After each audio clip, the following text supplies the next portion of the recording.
Hello dear students, मैं doctor Avinash आज की इस ऑनलाइन क्लास में आप सभी लोगों का स्वागत करता हूं। तो पिछले लेक्चर में हम लोगों ने 1991 तक या 1990 तक जितनी भी पंचवर्षीय योजनाएं लागू हुई थी उसके बारे में हम लोगों ने बात की थी और हम लोगों ने देखा था कि उन योजनाओं की अवधि क्या थी, वो योजनाएं किन मॉडल्स पर आधारित थीं और उनमें किन प्रमुख उद्देश्यों को उद्देश्यों पर ध्यान दिया गया था और इसके साथ साथ उनके लिए एक्सपेंडिचर के लिए कितनी राशि का आवंटन किया गया था। तो आज हम 1990 के बाद या 91 के बाद जो योजनाएं लागू हुई थी उनके बारे में बात करेंगे। लेकिन आगे बढ़ने से पहले एक और नज़रिए से हम इन दोनों टाइम पीरियड को देखें, अर्थात जो 1951 से लेकर 1991 का पीरियड है और 1991 के बाद से लेकर अब तक का पीरियड है, उसमें आर्थिक नीतियों के दृष्टिकोण से हम अंतर पाते हैं। अर्थात 1951 से लेकर 1991 तक जो पॉलिसीज़ बनी थी इंडिया में, उनका जो आधार था वह आधार दूसरा था। 1991 में भारत ने नई आर्थिक नीतियों की घोषणा की थी और यह जो घोषणा थी वह आर्थिक नीतियों के परिप्रेक्ष्य में एक फंडामेंटल चेंज था। तो आइए समझते हैं कि 1991 तक की जो योजनाएं थीं उन योजनाओं की विशेषताएं क्या थीं।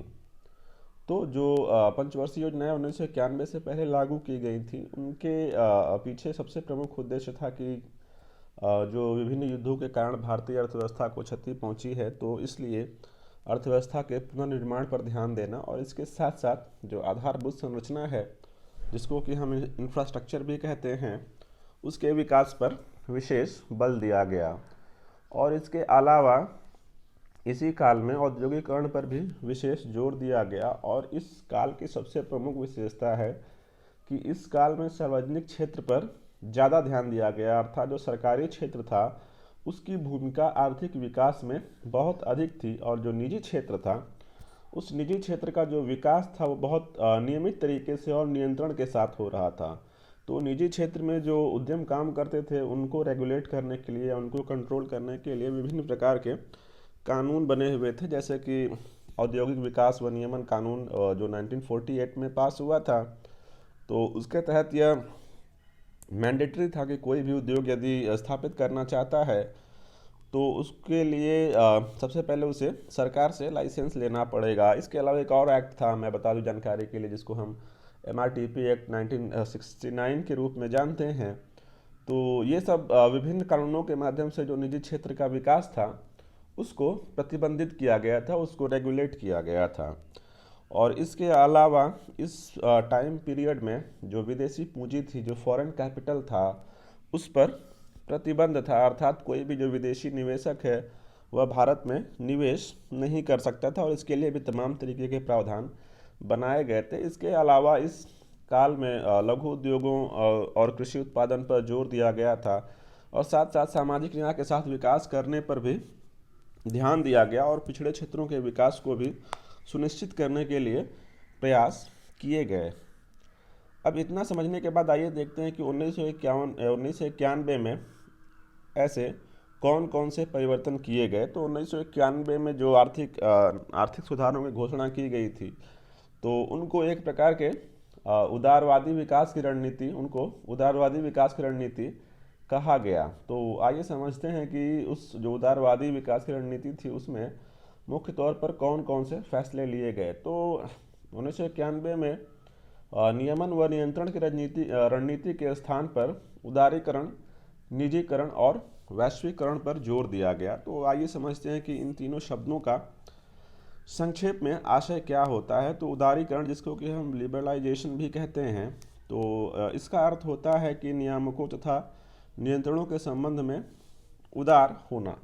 क्योंकि हम पहले ही आपसे डिस्कस कर रहे थे कि जो अर्थव्यवस्था में विभिन्न प्रकार के प्रतिबंध लगे हुए थे, तो यह बात शुरू की गई कि जितने भी रेगुलेशन और कंट्रोल हैं तो उसको कम किया जाए। और इसको कम करने के पीछे सबसे जो इम्पोर्टेंट मोटिव था कि जो सरकार का हस्तक्षेप है आर्थिक गतिविधियों में उनको भी कम किया जाए और अर्थव्यवस्था के जो विभिन्न क्षेत्र थे जिन क्षेत्रों में नियंत्रण लागू था या जिनके लिए लाइसेंस लेना या परमिट लेना अनिवार्य था, उन सबको इन तमाम प्रतिबंधों से मुक्त कर दिया गया। तो उदारीकरण का शाब्दिक अर्थ ही है कि जो विभिन्न प्रकार के रिस्ट्रिक्शंस होते हैं, बाधाएं होती हैं, उनको कम करना। इसके अलावा इस आर्थिक नीति की जो दूसरी विशेषता थी वह निजीकरण थी, अर्थात जिसको हम प्राइवेटाइजेशन कहते हैं। तो निजीकरण दरअसल एक प्रक्रिया होती है जिसके अंतर्गत जो सार्वजनिक उद्यम होते हैं, जो सरकारी उपक्रम होते हैं, उनके स्वामित्व को सरकार से हटाकर निजी क्षेत्र को किया जाता है। तो इसके अंतर्गत जो पब्लिक सेक्टर अंडरटेकिंग्स हैं या पब्लिक सेक्टर जो कंपनीज़ हैं, उनमें जो सरकार की अंशधारिता है उसको घटाया जाता है और सरकार विभिन्न उद्देश्यों के लिए इसके स्वामित्व को निजी हाथों में सौंप देती है। और इसके अलावा एक और तत्व था इन आर्थिक नीतियों का, जिसको कि वैश्वीकरण या ग्लोबलाइजेशन कहा जाता है। तो ग्लोबलाइजेशन का अर्थ होता है कि अर्थव्यवस्था को विश्व की अन्य अर्थव्यवस्थाओं के साथ व्यापार, पूंजी तथा तकनीक के प्रवाह के संबंध में जोड़ना। अर्थात यह एक ऐसी प्रक्रिया है जिसके अंतर्गत कोई भी देश विश्व की शेष अर्थव्यवस्थाओं के साथ आर्थिक संबंध को स्थापित करता है, जिसके अंतर्गत व्यापार को आसान बनाया जाता है, पूंजी के हस्तांतरण को भी, जो उस पर रिस्ट्रिक्शंस होती हैं, जो उस पर बाधाएँ होती हैं, उस पर उन बाधाओं को कम किया जाता है। इसके साथ साथ तकनीक के प्रवाह पर भी कंट्रोल या नियंत्रणों को कम किया जाता है। तो ये एक प्रक्रिया है जिसके माध्यम से जो कोई भी इकॉनमी होती है उसका वर्ल्ड के साथ इंटीग्रेशन होता है। तो इस परिप्रेक्ष्य में जो आगे की योजनाएं थीं, तो इन्हीं नीतियों को ध्यान में रखकर लागू की गई। और यहाँ पर सरकार की जो भूमिका थी, जैसे हमने पहले डिस्कस किया था कि इससे पहले सरकार आर्थिक विकास के संबंध में एक मार्गदर्शी भूमिका निभा रही थी। इसके अलावा खुद आर्थिक विकास को सुनिश्चित करने के लिए वह आर्थिक गतिविधियों में भाग भी ले रही थी। लेकिन 1991 के बाद जो सरकार थी वह मार्गदर्शी भूमिका में आ गई और उसका केवल काम था कि जो इंडिकेटिव प्लानिंग के ऊपर ही ध्यान देना। तो आइए हम समझते हैं कि 8वीं पंचवर्षीय योजना में किन किन बातों के बारे में बात की गई थी। तो इस पंचवर्षीय योजना की जो अवधि थी वह 1 अप्रैल 1992 से 31 मार्च 1997 तक थी। और यह योजना जॉन डब्ल्यू मिलर मॉडल पर ही आधारित थी, जिसका कि संबंध उदारीकृत अर्थव्यवस्था से था। और इस योजना में जो सबसे प्रमुख उद्देश्य रखा गया था वह था मानव संसाधन विकास, और इसके अलावा कुछ अन्य उद्देश्य भी रखे गए थे, जैसे कि रोजगार का सृजन करना और जनसंख्या नियंत्रण करना, शिक्षा सुविधाओं में वृद्धि करना, स्वास्थ्य सुविधाओं में वृद्धि करना और पेयजल इत्यादि जैसे मुद्दों पर विशेष रूप से ध्यान दिया गया था। तो इस योजना के अंतर्गत व्यय करने के लिए जो राशि आवंटित की गई थी वह 4,34,100 करोड़ रुपए थी। अब इसके बाद 9वीं पंचवर्षीय योजना लागू होती है, जिसकी अवधि 1 अप्रैल 1997 से 31 मार्च 2002 थी। और यह योजना हैरड डोमर मॉडल पर आधारित थी और इसका सबसे प्रमुख उद्देश्य था कि न्यायपूर्ण वितरण और समानता के साथ विकास करना। इसके अलावा इसके कुछ अन्य उद्देश्य भी थे, जैसे कि कृषि व ग्रामीण विकास सुनिश्चित करना, मूल्यों में स्थिरता के साथ विकास करना, अर्थात जो इन्फ्लेशन रेट था उसको कंट्रोल में रखना, और भोजन व पोषण सुरक्षा को भी सुनिश्चित करना। इसके अलावा इसमें कुछ लक्ष्य रखे गए। तो जैसे कि जो सबसे पहला लक्ष्य था कि विकास की जो वार्षिक वृद्धि दर है उसको 6.5% तक लाना और रोजगार में 5 करोड़ की वृद्धि लाना। इसके अलावा कृषि क्षेत्र की जो विकास दर है उसके लिए 4% का लक्ष्य रखा गया और औद्योगिक विकास के लिए 8.2% का लक्ष्य रखा गया। इसके अलावा इस योजना के अंतर्गत पर्यावरण संरक्षण व प्रदूषण नियंत्रण पर भी विशेष रूप से ध्यान देने की बात की गई। अब बात करते हैं 10वीं पंचवर्षीय योजना के, जिसकी अवधि 1 अप्रैल 2002 से 31 मार्च 2007 थी और इसका मुख्य उद्देश्य था मानव विकास, प्रति व्यक्ति आय में वृद्धि, सामाजिक व आर्थिक प्रगति। और यह योजना भी आगत निर्गत मॉडल पर आधारित थी और इसके अंतर्गत जो प्रमुख लक्ष्य रखे गए थे वो थे कि राष्ट्रीय आय में जो वृद्धि है उसको 8% तक बढ़ाना और आगामी 10 वर्षों में प्रति व्यक्ति आय को दोगुना करने का भी लक्ष्य रखा गया। इसके अलावा जो निर्धनता अनुपात है अर्थात जो गरीबी दर थी उसको 5% बिंदु तक कमी लाने के लिए प्रयास करने की बात की गई। इसके साथ साथ रोजगार सृजन पर भी विशेष ध्यान देने की बात की गई और जनसंख्या वृद्धि दर में भी कमी लाना एक प्रमुख लक्ष्य था। अब आइए समझते हैं कि इस पंचवर्षीय योजना की विशेषता क्या थी, क्योंकि हम देख रहे हैं कि 1991 में नई आर्थिक नीतियां लागू हो गई थी और अब जो है जो भारतीय इकॉनमी थी वह मार्केट सिस्टम की ओर मूव कर रही थी, अर्थात जो बाजार की शक्तियां होती हैं जिसको हम डिमांड एंड सप्लाई कहते हैं, तो उस प्रणाली की तरफ इकॉनमी शिफ्ट हो रही थी और निजी क्षेत्र का जो सॉरी योगदान था अर्थव्यवस्था में वह बढ़ता जा रहा था। तो ऐसी दशा में यह सोचा गया कि सरकार की जो भूमिका है उसको फिर से परिभाषित करने की आवश्यकता है। तो इस उद्देश्य से सरकार की भूमिका की पुनर्व्याख्या की गई और इसके लिए यह सोचा गया कि नीतियों के स्वरूप में अब बदलाव करना होगा। और वो नीतियाँ कैसी होनी चाहिए, तो वो नीतियाँ ऐसी हों जिससे कि निजी क्षेत्र के लिए उचित वातावरण तैयार करना, जैसा कि हमने पहले ही कहा था कि सरकार मार्गदर्शी भूमिका में आ गई थी। तो सरकारी नीतियों का यह उद्देश्य हो गया था कि वो ऐसी नीतियाँ बनाएं या ऐसा एटमॉस्फेयर क्रिएट करें जिससे कि जो प्राइवेट सेक्टर है उसके विकास के लिए उसे अनुकूल माहौल प्राप्त हो। लेकिन इसके साथ साथ इसमें कुछ कैटेगराइजेशन भी किया गया, जैसे कि यह कहा गया कि सामाजिक क्षेत्र जो है जैसे कि शिक्षा, स्वास्थ्य, चिकित्सा, जल आपूर्ति, स्वच्छता, गरीबी उन्मूलन इत्यादि जैसे क्षेत्रों में सरकार की भूमिका को और बढ़ाना होगा। अर्थात इन क्षेत्रों के लिए कहा गया कि इनमें जो है परिवर्तन लाने के लिए सरकार को अपने दायित्व का निर्वहन करना पड़ेगा, क्योंकि निजी क्षेत्र इन मुद्दों के लिए विशेष रूप से लाभदायक नहीं है। इसके अलावा आधारिक संरचना में भी सरकार की भूमिका को विशेष महत्व दिया गया, लेकिन इसमें कहा गया कि जो दूरसंचार, बिजली या बंदरगाह इत्यादि जो इंफ्रास्ट्रक्चर है उसमें निजी क्षेत्र को अवसर देना चाहिए। लेकिन जो ग्रामीण विकास से संबंधित मुद्दे हैं और इसके अलावा सड़क विकास के संबंध में, तो इन सभी चीज़ों के लिए सरकार की भूमिका या सरकार को रोल प्ले करना चाहिए। इसके बाद इसी पंचवर्षीय योजना में सामाजिक न्याय के लिए भी रणनीति बनी और इसके लिए कृषि विकास, रोजगार और इन पर विशेष ध्यान दिया गया। और साथ ही यह भी कहा गया कि जो विशिष्ट लक्षित वर्ग हैं जिनको हम स्पेशल टारगेट ग्रुप्स कहते हैं, अर्थात जो सोसाइटी में जो वल्नरेबल सेक्शन हैं जैसे अनुसूचित जाति, पिछड़ा वर्ग और माइनॉरिटी, तो इन सभी वर्गों के लिए विशेष कार्यक्रम बनाने पर जोर दिया जाएगा। तो इस तरीके से सामाजिक न्याय के लिए भी इस पंचवर्षीय योजना में एक रणनीति बनी और सरकार का जो रोल था अर्थव्यवस्था में उसके भूमिका को रीडिफाइन करने का प्रयास किया गया। इसके बाद 11वीं पंचवर्षीय योजना लागू होती है जिसकी अवधि 11 अप्रैल 2007 से लेकर 31 मार्च 2012 तक थी। और इस पंचवर्षीय योजना का मुख्य उद्देश्य था कि अधिक तीव्र व ज़्यादा समावेशी वृद्धि अर्थात faster and more inclusive growth पर विशेष ध्यान देने की बात की गई। तो यहाँ पर एक आपके सामने एक शब्द है जिसको हम समावेशी वृद्धि कह रहे हैं या समावेशी विकास भी कहते हैं। तो आइए समझते हैं कि समावेशी विकास क्या होता है। तो समावेशी विकास की एक ऐसी व्यवस्था जिसमें कि उच्चतर आर्थिक समृद्धि द्वारा जनित राष्ट्रीय आय के वितरण में सबसे कमजोर वर्ग के लोगों को उचित हिस्सा प्राप्त हो। अर्थात जो इकोनॉमिक ग्रोथ है या इकोनॉमिक डेवलपमेंट है वो इस तरीके से होना चाहिए कि उसका लाभ जो देश के जो विभिन्न वर्ग हैं, खास तौर से जो कमज़ोर वर्ग हैं, उन वर्गों को उसका लाभ विशेष रूप से प्राप्त हो, जिससे कि वह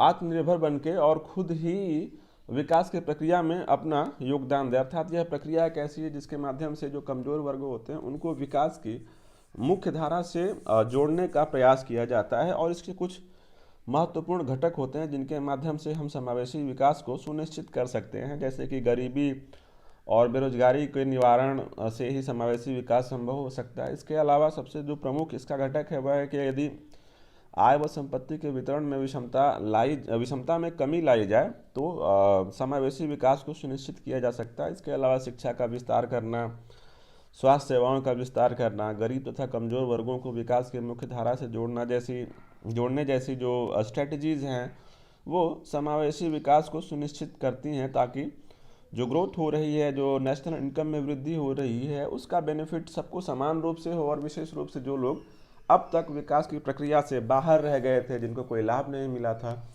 उनको विशेष रूप से लाभ प्राप्त हो। तो इस योजना के अंतर्गत कुछ रणनीतियाँ अपनाई गई थी। तो आइए देखते हैं वो कौन कौन सी रणनीतियाँ थीं। तो इसमें आर्थिक समृद्धि को और 9% प्रति वर्ष पर प्रयास लाने के लिए प्रयास करने की बात की गई। इसके अलावा सभी को विकास के समान अवसर मुहैया कराने के लिए भी प्रावधान बनाए गए। साथ साथ शिक्षा व कौशल के माध्यम से सशक्तिकरण करने की बात की गई, और इसके अलावा स्वास्थ्य व शिक्षा के क्षेत्र में भी अनिवार्य सेवाओं की उपलब्धि के लिए प्रयास करने के लिए प्रावधान किए गए थे। इसके साथ साथ इसमें स्त्री शक्ति को मान्यता दी गई और वुमेन एम्पावरमेंट पर विशेष रूप से ध्यान देने की बात की गई, और इसके अलावा पर्यावरण की सुरक्षा और रोजगार के अवसरों में वृद्धि भी करने की बात की गई। अब इसी पंचवर्षीय योजना के अंतर्गत, क्योंकि इसका जो मेन थीम था वह था इंक्लूसिव ग्रोथ, अर्थात समावेशी वृद्धि या समावेशी विकास, तो हम देखते हैं कि उसमें कुछ योजनाएं शुरू की गई थी जिससे कि समावेशी विकास को सुनिश्चित किया जा सके। जैसे कि आम आदमी बीमा योजना थी, जिसको कि 2007 में स्टार्ट किया गया। राष्ट्रीय स्वास्थ्य बीमा योजना थी, जिसको कि 2008 में शुरू किया गया। सबला योजना 2010 में शुरू हुई। स्वावलंबन भी 2010 में शुरू हुई, और नेशनल रूरल लाइवलीहुड मिशन भी 2009-10 के टाइम पीरियड में शुरू हुई। और मनरेगा जो कि 2006 से शुरू थी, लेकिन उसका जो कवरेज था उसको और व्यापक बना दिया गया। और क्योंकि हम जानते हैं नरेगा ग्रामीण क्षेत्रों में रोजगार का अधिकार देता है, तो इसके माध्यम से, इन सभी योजनाओं के माध्यम से समावेशी विकास को सुनिश्चित करने का प्रयास किया गया। अब हम देखते हैं जो सबसे हमारी आखिरी पंचवर्षीय योजना है, जिसको हम 12वीं पंचवर्षीय योजना के नाम से जानते हैं, उसकी अवधि 1 अप्रैल 2012 से 13 मार्च 2017 तक थी। और इसका जो मुख्य उद्देश्य था वह था कि तीव्र, अधिक समावेशी व सतत वृद्धि, अर्थात faster, more inclusive and sustainable development. अर्थात जो समावेशन की बात तो हम पहले से ही कर रहे थे, लेकिन इस योजना में एक नए थीम को जोड़ दिया गया, जो था सस्टेनेबल डेवलपमेंट, अर्थात सतत विकास या पोषणीय विकास। तो अब आइए समझते हैं कि सतत विकास या सस्टेनेबल डेवलपमेंट क्या होता है। तो सस्टेनेबल डेवलपमेंट विकास का एक ऐसा स्तर है जो वर्तमान आवश्यकताओं की, भावी पीढ़ियों की अपनी आवश्यकताओं को संतुष्ट करने की क्षमता से समझौता किए बगैर संतुष्ट करता है। अर्थात विकास की प्रक्रिया ऐसी होनी चाहिए जिसमें कि जो संसाधन है उन संसाधनों को इस तरीके से मैनेज करना चाहिए जिससे कि जो भविष्य की आने वाली पीढ़ियां हैं उन पीढ़ियों की आवश्यकताओं की संतुष्टि को, या उनकी आवश्यकताओं को संतुष्ट करने की जो क्षमता है उससे समझौता किए बगैर वर्तमान की आवश्यकताओं को पूरा करना। तो सबसे पहले हम समझते हैं कि इकोनॉमिक ग्रोथ और इन्वायरमेंट में या पर्यावरण में क्या संबंध होता है। तो जो भी इकोनॉमिक एक्टिविटीज़ होती हैं तो उसके लिए जितने भी इनपुट्स या रॉ मटेरियल्स लिए जाते हैं तो वो जो है पर्यावरण से ही या नेचर से ही लिए जाते हैं। और इसके अलावा जो एक्टिविटीज़ होती हैं जो उसमें वेस्ट निकलता है, तो उन वेस्ट के लिए जो पर्यावरण है या नेचर है वो जो है सिंक के रूप में काम करता है ना। तो ऐसी दशा में यदि जीडीपी ग्रोथ बहुत तेज़ी से हो रही हो तो इसका सीधा सा आशय है कि पर्यावरण पर दबाव पड़ेगा, अर्थात जो प्राकृतिक संसाधन है उनका क्षरण होगा। तो ऐसी दशा में जो विकास का जो मॉडल है वो यदि वो यदि पर्यावरण मैत्री नहीं है या इन्वायरमेंट फ्रेंडली नहीं है, तो ऐसी दशा में जो पर्यावरण की क्षति होगी वह बहुत अधिक होगी। तो पर्यावरण की अधिक क्षति होने के कारण हो सकता है कि जो वर्तमान की पीढ़ी है उसकी आवश्यकताएं तो पूरी हो जाएं, लेकिन जब प्राकृतिक संसाधन समाप्त हो जाएंगे तो जो भविष्य की जो आने वाली पीढ़ियां होंगी उनके पास संसाधन ही नहीं बचेंगे जिसके माध्यम से वो अपनी आवश्यकताओं को पूरा कर सके। तो सतत विकास का जो कॉन्सेप्ट है वो इसी संदर्भ में दिया जाता है कि ठीक है, वर्तमान की ज़रूरतों को पूरा करने के लिए ऐसा कोई मॉडल ना अपना लें कि हम भविष्य की जो पीढ़ियां हैं उनके जो आवश्यकताएं हैं उसको संतुष्ट न कर पाएँ। तो इस प्रकार से विकास ऐसा होना चाहिए जो कि वर्तमान पीढ़ी और भावी पीढ़ी दोनों पीढ़ियों की आवश्यकताओं को पूरा कर सके। तो इस तरीके से इसमें इस पंचवर्षीय योजना में पर्यावरण को विशेष महत्व दिया गया। तो इसके अंतर्गत आइए हम कुछ लक्ष्यों के बारे में बात करते हैं, जैसे कि आर्थिक समृद्धि दर की जो आर्थिक समृद्धि की दर थी उसको 9% करना, कृषि की विकास दर को 4% पर लाना, इसके अलावा विनिर्माण क्षेत्र में 10% की वृद्धि दर प्राप्त करना और गरीबी को कम से कम 10% बिंदु तक कम करने की भी बात की गई। इसके अलावा 50 मिलियन अतिरिक्त रोजगार पैदा करने की भी बात हुई और हमने पॉपुलेशन पॉलिसी में भी बताया था कि इन्फेंट मोर्टेलिटी रेट को 25 लाने की बात की गई, मैटरनल मोर्टेलिटी रेट को 1 लाने की बात की गई और चाइल्ड सेक्स रेशियो को 950 लाने की बात की गई। इसके अलावा TFR जो रिप्लेसमेंट लेवल ऑफ फर्टिलिटी होता है उसको भी 2.1 लाने की बात की गई। इसके अलावा आधारभूत ढांचे में GDP के 9% तक निवेश करने के लिए भी प्रावधान किया गया था। साथ साथ ग्रीन कवर को 1 मिलियन हेक्टेयर प्रति वर्ष बढ़ाने की बात की गई थी और इसके साथ साथ जो कार्बन उत्सर्जन है उसको भी 2020 तक 25% कम करने के लिए प्रावधान किए गए। साथ साथ योजना के अंत तक 90% भारतीय परिवारों में बैंकिंग सुविधाओं की पहुंच को सुनिश्चित करने का प्रावधान किया गया था और साथ साथ सभी प्रमुख सब्सिडी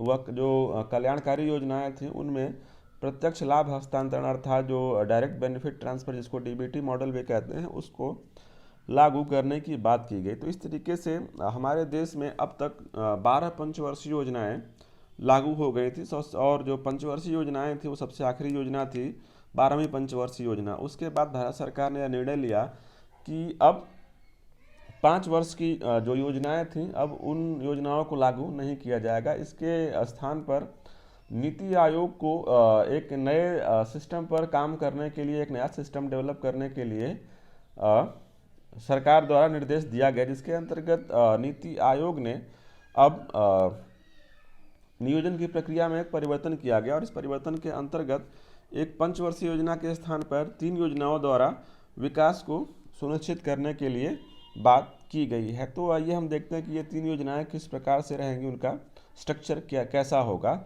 तो अभी तक की जानकारी के अनुसार एक जो है 15 वर्षीय दृष्टि योजना बनेगी, अर्थात इसको 15 ईयर विजन प्लान कहा जाएगा और जो कि 15 वर्षों के लिए उद्देश्यों व लक्ष्यों के बारे में बात की जाएगी, अर्थात इसके अंतर्गत 15 वर्षों के लिए उद्देश्य व लक्ष्य का निर्धारण किया जाएगा। इसके अलावा एक दूसरी योजना होगी जो कि 7 वर्षीय रणनीतिक योजना कहलाएगी, अर्थात इसको 7 ईयर स्ट्रेटेजिक प्लान भी कहा जाएगा। इसके अंतर्गत उन्हीं जो 15 वर्षों के जो लक्ष्य और उद्देश्य निर्धारित किए गए थे उनको डिवाइड करके कुछ उद्देश्यों या लक्ष्यों को 7 वर्ष में प्राप्त करने के लिए प्रयास करने की बात की जाएगी, अर्थात 7 वर्षों के लिए एक विकास की रूपरेखा होगी। इसके अलावा एक 3 वर्षीय कार्य योजना तैयार होगी जिसको कि 3 ईयर एक्शन प्लान कहा जाएगा, जो कि 3 वर्षों में जो विभिन्न लक्ष्य हैं उन लक्ष्यों को प्राप्त करने से संबंधित रूपरेखा प्रस्तुत करेगी। तो इस तरीके से भारत में अब